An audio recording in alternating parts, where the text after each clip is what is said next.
నమస్తే, నేను మీ మల్లెపల్లి నరసింహులు. మనం మాట్లాడుతున్న అంశం జూబ్లీహిల్స్ ఉప ఎన్నిక. నిన్న వచ్చిన కేకే సర్వే జూబ్లీహిల్స్ లో కాంగ్రెస్ పార్టీ ఫీజులు ఎగరగొట్టింది. గౌరవ ముఖ్యమంత్రి రేవంత్ రెడ్డి గారికి ఒక బిగ్ షాక్ కలిగింది ఈ సర్వేని చూసి. మిత్రులారా, ఈ సర్వే వచ్చిన తర్వాత ఈ సర్వేలో పూర్తిగా బీఆర్ఎస్ పార్టీ ఖచ్చితంగా గెలుస్తుందని చెప్పిన తర్వాత కొంతమంది ఈ కాంగ్రెస్ పార్టీ నవీన్ యాదవ్ దగ్గర తీసుకున్న బిస్కెట్లు ఉంటాయి కదా, కుక్కకు బిస్కెట్ వేసినట్టు కొంతమంది యూట్యూబర్లు వాళ్ళ మొత్తుకొని సచ్చిర్రు. ఈ సర్వే వచ్చిన తర్వాత ఇంకేం మొత్తుకోవాలన్నది వాళ్ళకు షాక్ తగిలింది. కాబట్టి ఈ ఎవరైతే కుక్కలు మరుగుతున్నారో ఈ ఫేక్ సర్వే అని కొంతమంది కుక్కలు మరుగుతున్నారో, ఇది ఫేక్ సర్వేనా కాదా, ఈ కేకే సర్వే గతంలో ఏం చేసింది, గతంలో పక్క రాష్ట్రం ఆంధ్రప్రదేశ్ లో కూడా ఈ సర్వే చేసింది, ఫలితాలు దగ్గరగా చూపించింది. ఇది ఇంతకు ముందు కూడా ఈ సర్వే పకడ్బందీగానే చూపించింది. కాబట్టి దీన్ని నమ్మవలసిన సర్వే అని చెప్పేసి రాష్ట్ర ప్రజలు అనుకుంటున్నారు, జూబ్లీహిల్స్ ప్రజలు కూడా ఫిక్స్ అయి కూర్చున్నారు. ఈ కాంగ్రెస్ పార్టీకి బిగ్ షాక్ కలిగింది ఈ సర్వే వచ్చిన తర్వాత. మిత్రులారా, మనం మాట్లాడుకోవాల్సిన అంశం ఏంటంటే ఈ జూబ్లీహిల్స్ నియోజకవర్గంలో 7 డివిజన్లు ఉన్నాయి కదా. 7 డివిజన్లు ఉంటే బోరబండలో బీఆర్ఎస్ పార్టీకి 63.2% ఓట్లు వస్తున్నాయని చూపించింది. ఇదే కాంగ్రెస్ పార్టీకి 31.6 ఓట్లు వస్తున్నాయని చూపించింది. బీజేపీ పార్టీకి 5.2, కేవలం 5.2.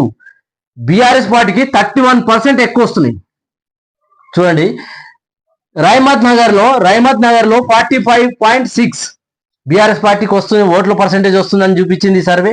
51 కాంగ్రెస్ పార్టీకి వస్తుందని చూపించింది. 3.3 బీజేపీ పార్టీ, 5.6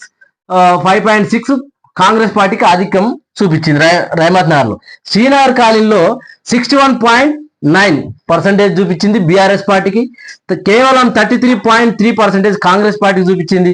4.8 బీజేపీ పార్టీ, ఇది 28.6 బీఆర్ఎస్ కు ఓట్ల శాతం ఎక్కువ చూపించారు. వెంగళరావు నగర్ లో 46.1% BRS party, 48.5 Congress party, 5.5 BJP party, 2.4% Congress కి ఎక్కువ వచ్చినట్టు చూపించింది.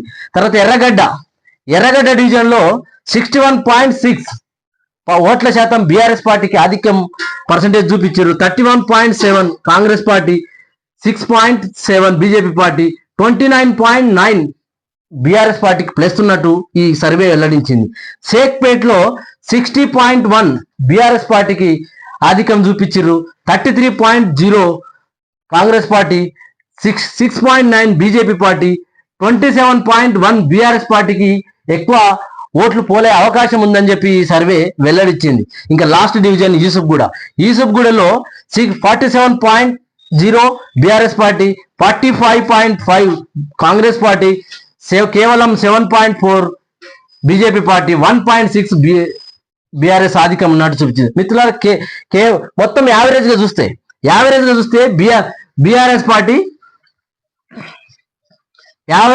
బీఆర్ఎస్ పార్టీ 55.2 ఓట్ల ఆధిక్యం,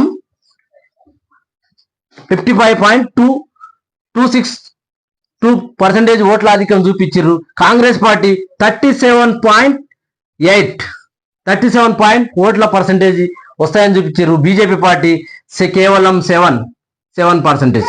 ఇక్కడ 55.2 చూపించారు. అంటే మొత్తం ఓవరాల్ గా బీఆర్ఎస్ పార్టీకి అనుకూలంగా ఎక్కువ పోలయ్యే అవకాశం 17.6% మొత్తం ఓట్ల పర్సెంటేజ్ ఎక్కువ వచ్చే అవకాశం ఉంది. మనకు తెలుసు 1% ఎంత వాల్యుబుల్ అన్నది మనకు తెలుసు. ఎందుకంటే గతంలో బీఆర్ఎస్ పార్టీ కావచ్చు, కేసీఆర్ గారు కావచ్చు, కేవలం 1.5 ఓట్ల పర్సెంటేజ్ తోటి మాత్రమే ఓడిపోయాడు. కాంగ్రెస్ ఎంత పర్సెంటేజ్ గెలిచింది మొన్న ఎలక్షన్ లో? రేవంత్ రెడ్డి గారు ఎంత ముఖ్యమంత్రి అయింది, ఎన్ని పర్సెంటేజ్ ఓట్ల పర్సెంటేజ్ అంటే కేవలం 1.5% ఓట్లతో మాత్రమే ముఖ్యమంత్రి. కానీ ఈ జూబ్లీహిల్స్ నియోజకవర్గంలో 17% ఎక్కువ వస్తుంది బీఆర్ఎస్ పార్టీకి.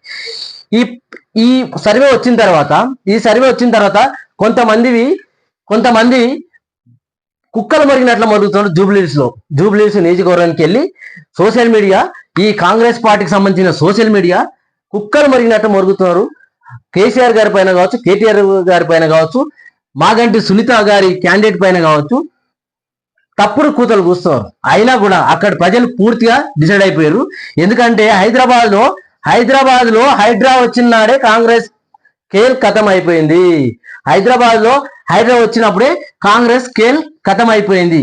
కాబట్టి ఈ సర్వే కేకే సర్వే చాలా ఫలితాలు దగ్గరగా చూపిస్తుంది. ఈ కేకే సర్వే పక్కడి బందిగా జూబ్లీహిల్స్ లో బీఆర్ఎస్ పార్టీ గెలుస్తుందని చూపించారు. మిత్రులారా, రేవంత్ రెడ్డికి ఇది చాలా చెంపపెద్ద దెబ్బలాగా తగిలింది. ఎందుకంటే వీళ్ళు ఇంకా 10 రోజులు ఉంది. సరే, ఎవరు గెలుస్తారు అనేది మన సర్వే ఒక అంచనా మాత్రం తీసుకుంటాం. కానీ ఈ సర్వే ఒక ఊపునిస్తుందనే మాట మాత్రం వాస్తవం.